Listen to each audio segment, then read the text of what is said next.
आप देख रहे हैं सत्यहिंदी.com।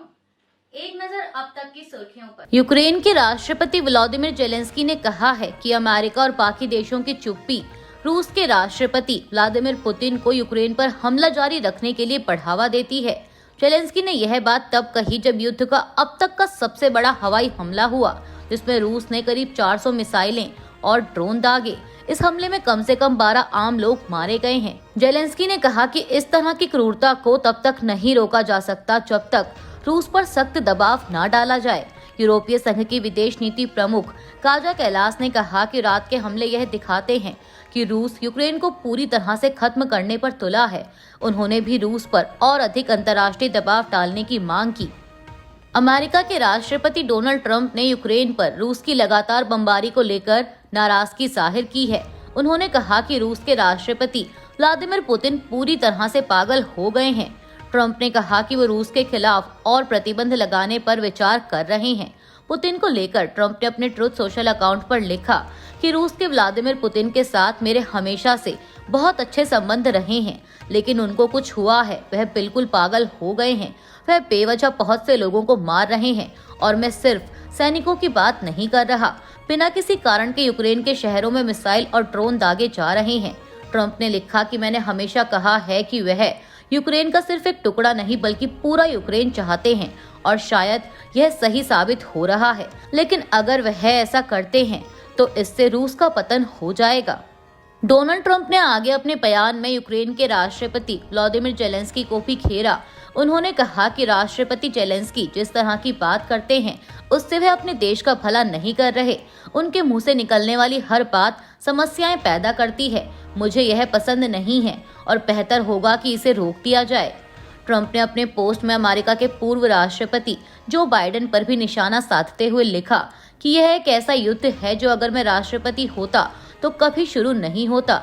यह जेलेंस्की, पुतिन और बाइडेन का युद्ध है, ट्रंप का नहीं। मैं सिर्फ एक बड़े संकट से निपटने में मदद कर रहा हूं, जो घोर अक्षमता और नफरत के जरिए शुरू की गई है। अमेरिका के राष्ट्रपति डोनाल्ड ट्रंप ने यूरोपीय संघ के साथ टैरिफ पर बातचीत करने की मियाद बढ़ाने के लिए तैयार हो गए हैं। उन्होंने इसकी जानकारी अपने ट्रुथ सोशल अकाउंट पर दी। ट्रंप ने बताया कि वो यूरोपीय संघ के साथ टैरिफ पर बातचीत की डेडलाइन 9 जुलाई तक बढ़ाने के लिए तैयार हो गए हैं। वहीं इससे पहले यूरोपीय आयोग की अध्यक्ष उर्सुला वॉन डेर लेयन ने भी रविवार को ट्रंप के साथ फोन पर बात होने की जानकारी दी थी। उर्सुला वॉन ने एक्स पर लिखा कि राष्ट्रपति ट्रंप के साथ अच्छी बातचीत हुई। यूरोपीय संघ और अमेरिका के बीच दुनिया का सबसे अहम और घनिष्ठ व्यापारिक संबंध है। यूरोप तेजी से और निर्णायक रूप से बातचीत को आगे बढ़ाने के लिए तैयार है। किसी अच्छे समझौते पर पहुंचने के लिए हमें 9 जुलाई तक का समय चाहिए। वहीं ट्रंप ने अपने ट्रुथ सोशल पर जानकारी दी कि आज मुझे यूरोपीय आयोग की अध्यक्ष उर्सुला वॉन डेर लेयन का फोन आया, जिसमें उन्होंने व्यापार और यूरोपीय संघ के संबंध में 50% टैरिफ को लेकर 1 जून की डेडलाइन आगे बढ़ाने की अपील की। मैंने डेडलाइन 9 जुलाई 2025 तक बढ़ाने पर सहमति जताई।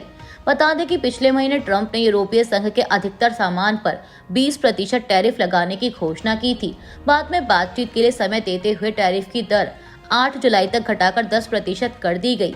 हालांकि शुक्रवार को ट्रंप ने यूरोपीय संघ के साथ बातचीत की रफ्तार पर निराशा जाहिर करते हुए 50% टैरिफ लगाने की धमकी दी थी, जिसके बाद अब बातचीत की डेडलाइन बढ़ाए जाने की खबर आई है। आरजेडी नेता तेज प्रताप यादव को पार्टी और परिवार से निकालने के फैसले को लेकर भाजपा ने आरजेडी अध्यक्ष लालू प्रसाद यादव पर निशाना साधा है। भाजपा सांसद प्रवीण खंडेलवाल ने समाचार एजेंसी पीटीआई से कहा कि लालू जी ने अपने पुत्र को तो बेदखल कर दिया, लेकिन वह उन आरोपों से कब बेदखल होंगे जो आरोप चारा घोटाला और इस प्रकार के अन्य आरोपों से लगे हैं। लालू परिवार के ऊपर आरोपों की एक लंबी श्रृंखला है। भाजपा सांसद ने कहा कि दूसरों को ज्ञान देना बहुत आसान है, खुद पर अनुशासन रखना उतना ही मुश्किल है और यही काम लालू जी कर रहे हैं।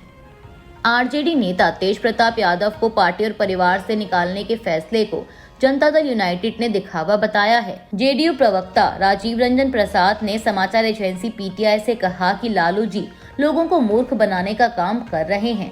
उन्होंने कहा कि तेज प्रताप ने स्वीकार कर लिया कि 12 सालों से वह रिलेशनशिप में है। राजीव रंजन ने दावा किया कि बिहार चुनाव में इस पूरे प्रकरण का आरजेडी को भारी नुकसान उठाना पड़ सकता था, इसीलिए चुनाव तक के लिए ये दिखावा और पाखंड है। भारतीय क्रिकेट टीम के पूर्व कप्तान और चेन्नई सुपर किंग्स के मौजूदा कप्तान महेंद्र सिंह धोनी ने कहा है कि वो अभी इंडियन प्रीमियर लीग यानी आईपीएल से रिटायर नहीं हो रहे हैं।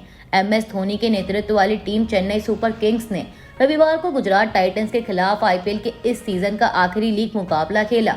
सीएसके पहले ही आईपीएल के सीजन से एलिमिनेट हो चुकी है। मैच के बाद धोनी ने कहा कि हमारा सीजन अच्छा नहीं गया, लेकिन यह एक परफेक्ट प्रदर्शन में से एक था। इस सीजन हमारी फील्डिंग अच्छी नहीं रही, लेकिन आज हमने कई अच्छे कैच लिए। वहीं रिटायर होने के सवाल पर धोनी ने कहा कि मेरे पास फैसला लेने के लिए 4 से 5 महीने हैं, कोई जल्दबाजी नहीं है। शरीर को फिट रखना जरूरी है। अगर क्रिकेटर अपने प्रदर्शन के आधार पर संन्यास लेने लगे तो उनमें से कुछ 22 साल की उम्र में ही संन्यास ले लेंगे। अब रांची जाऊंगा, थोड़ा बाइक राइड्स का लुत्फ उठाऊंगा। उन्होंने कहा कि मैं ये नहीं कह रहा कि मैं अब रिटायर हो रहा हूँ और ये भी नहीं कह रहा कि मैं वापस आ रहा हूँ। मेरे पास काफी समय है, इस पर सोचूंगा और फिर फैसला लूंगा। कांग्रेस नेता पवन खेड़ा ने नीति आयोग के मुख्य कार्यकारी अधिकारी पीवीआर सुब्रमण्यम के बयान पर प्रतिक्रिया देते हुए केंद्र सरकार पर निशाना साधा है। दरअसल पीवीआर सुब्रमण्यम ने कहा था कि भारत अब दुनिया की चौथी सबसे बड़ी अर्थव्यवस्था बन गया है। उन्होंने अंतर्राष्ट्रीय मुद्रा कोष के आंकड़ों का हवाला देते हुए ये बयान दिया था। अब कांग्रेस नेता पवन खेड़ा ने इस रिपोर्ट पर तंज कसते हुए समाचार एजेंसी एएनआई से कहा कि प्रति व्यक्ति आय पर बात कर लें, अमीर और गरीब के बीच बढ़ती खाई के बारे में बात करें। कांग्रेस नेता ने मध्यम वर्ग का हवाला देते हुए कहा कि जो ईएमआई देने के संघर्ष से जूझ रहा है उसके बारे में बात कर लें, एमएसएमई सेक्टर की बात करें।